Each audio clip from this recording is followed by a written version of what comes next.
A empresa de diagnósticos médicos e de oftalmologia DIL, que tem como sócios integrantes da família do ministro das Comunicações, Juscelino Filho, lucrou mais de 6 milhões de reais da Prefeitura de São Luís, do Maranhão, mesmo sem ter vencido concorrência pública para prestar serviços. Segundo a Folha, os repasses teriam ocorrido entre os anos de 2017 e 2019. O Tribunal de Contas da União também analisou o contrato da DIL com o Hospital Jackson Lago, do governo estadual do Maranhão. Os auditores concluíram, entre outros pontos, que a empresa recebeu pelo menos 3 milhões e 600 mil reais de janeiro de 2017 a dezembro de 2018, mesmo sem cumprir todas as metas de exames. A empresa não pertence ao ministro, mas chegou a ser registrada no endereço em que ele morava. Hoje, são sócios da DIL a esposa de Juscelino, Lia Rezende, e o marido da irmã do ministro, Luana Rezende. Bom, nossos comentaristas já estão aqui a postos. Quero dar as boas-vindas. Muito boa noite. Paulo Eduardo Martins, direto de Curitiba. Seja bem-vindo, Paulo. Olha, esse ministro está assim afundado em polêmicas. Fica a pergunta, né, Paulo? Como é que Juscelino Filho ainda é ministro nesse governo? Boa noite, Paulo. Boa noite, Paula. Boa noite, Ana Paula. Boa noite, Augusto. Boa noite, Silvio. Bom revê-lo aqui conosco novamente.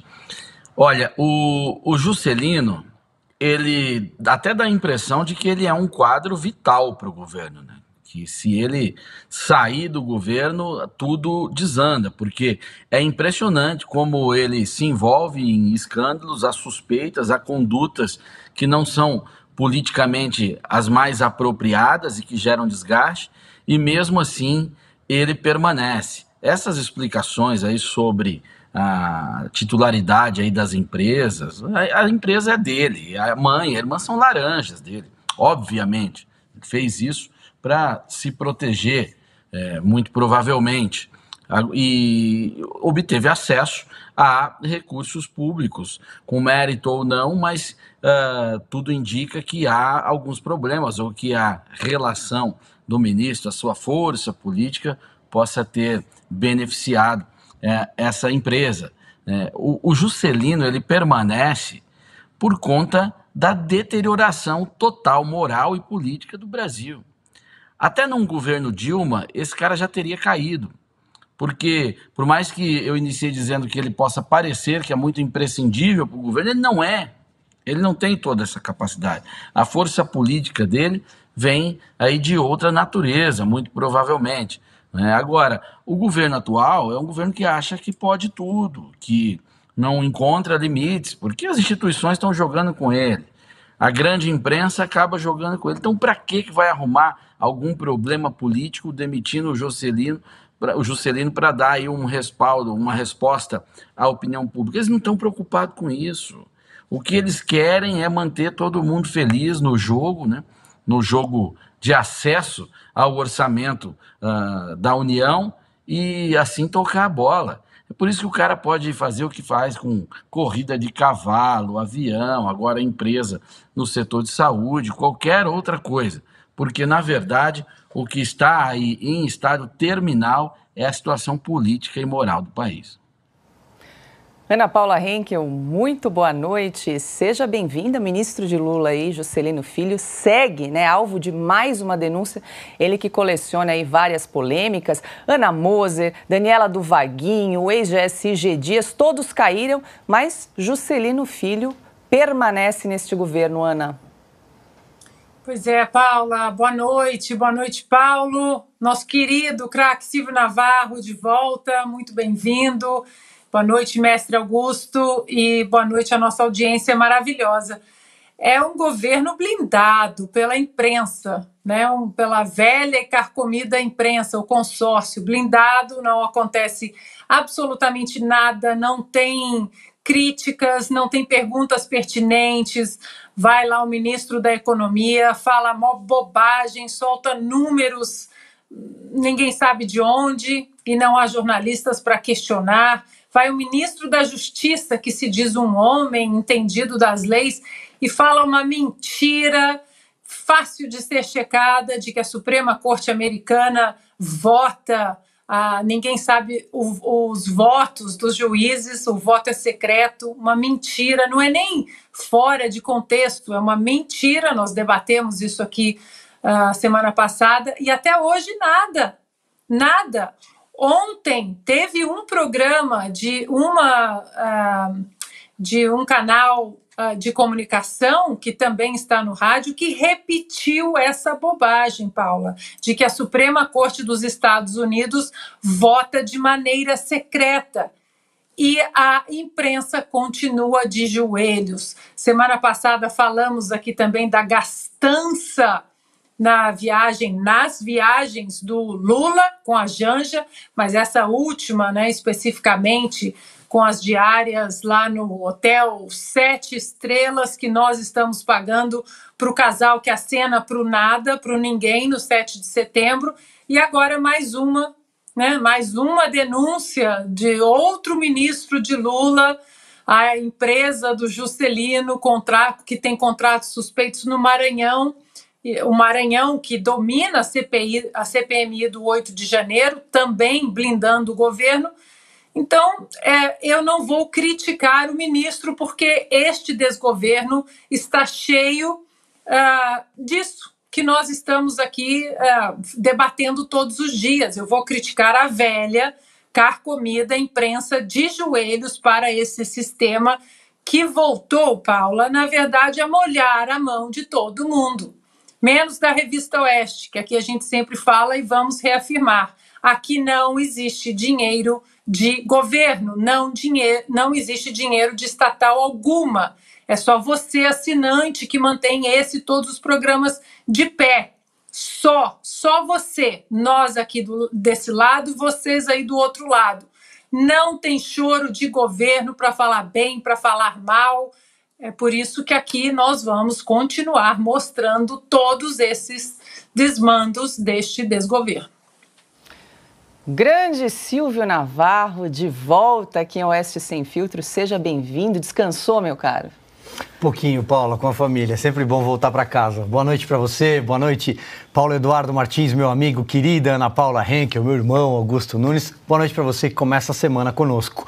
Paula, Juscelino Filho, pois bem, como você bem abriu o programa, né? A sua primeira pergunta ou seu primeiro comentário foi: ele ainda é ministro das Comunicações. Por quê?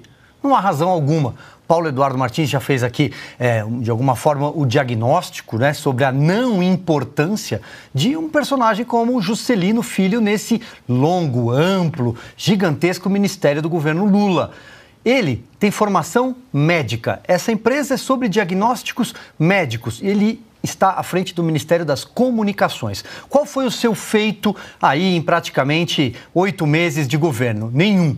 Quando foi chamado para atuar, mandou o chip de celular para uma área Yanomami no começo do governo, onde evidentemente os celulares não funcionam, não tem sequer telecomunicação naquela região. Pois bem, qual é o seu grande feito na Câmara dos Deputados? Ele é o autor do Dia do Cavalo. Salvo engano, é o dia 15 de agosto. Do contrário, não é conhecido por nenhum grande discurso, não é um bom orador, não é conhecido pela autoria de nenhum grande projeto.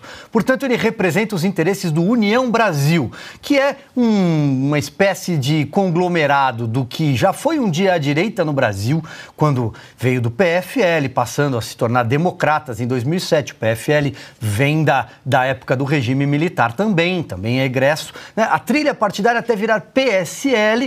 O presidente Jair Bolsonaro foi eleito por esse partido, saiu da sigla e aí restou alguma coisa ali, que se juntou a esse PFL antigo, no caso o DEM. Então é DEM mais PSL, ou seja, algo muito esquisito. Mas tem 59 cadeiras na Câmara dos Deputados, tem mais senadores, são 8 senadores. Por que não escolhe outro? Se você tem um ministro frequentador de páginas policiais na imprensa durante tão pouco tempo de governo, manda embora.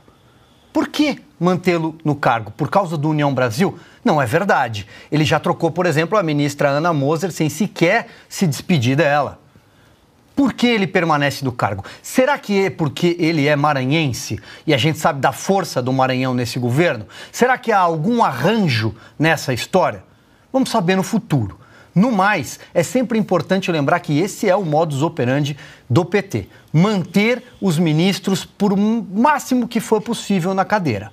O único que não ficou foi o general Gonçalves Dias, ex-chefe do GSI. Esse foi demitido no mesmo dia da divulgação das imagens do dia 8 de janeiro, em abril.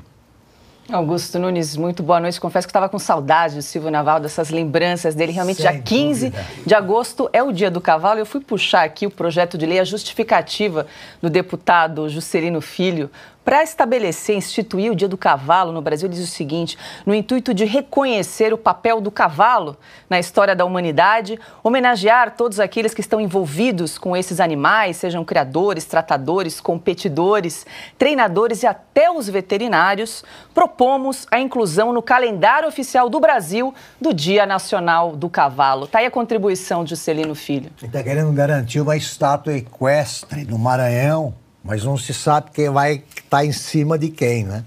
Ele ou o cavalo. Poderia botar ele na primeira estátua equestre que o cavalo aparece em cima. Boa noite, Paula, nossa chefe. Meu irmão Silvio, bem-vindos de volta. Minha parceira querida, Ana. Meu amigo, Paulo. Boa noite a você que nos acompanha. O Juscelino é um ministro que não apresentou nenhum programa, nenhum plano, não fez nada a não ser... A única coisa que ele faz é fazer crescer o seu prontuário, ou, para usar o jargão das cadeias, é a sua capivara. Agora, o problema é o seguinte: que o Lula vai demitir alguém que tem uma capivara, que por maior que seja, é sempre menor que a dele, fica esquisito. A imprensa, a Ana já disse tudo, a velha imprensa, imagine se fosse o ministro Bolsonaro, que não estariam dizendo, né, do Juscelino. Mas com esse, né, eles se entendem com as verbas do governo. Então, as verbas pagam, tá, o silêncio se estende ao Juscelino também. E se eles começarem a verificar a capivara dos ministros, né, são 39, agora serão 39, né, são 38, e vão achar ali o que não falta é delinquência. Né? Esse é o caso de delinquente compulsivo, ele todo dia se descobre alguma coisa. Mas ele tem tudo para permanecer num governo que lembra um faroeste à brasileira. É o bandido que persegue o xerife.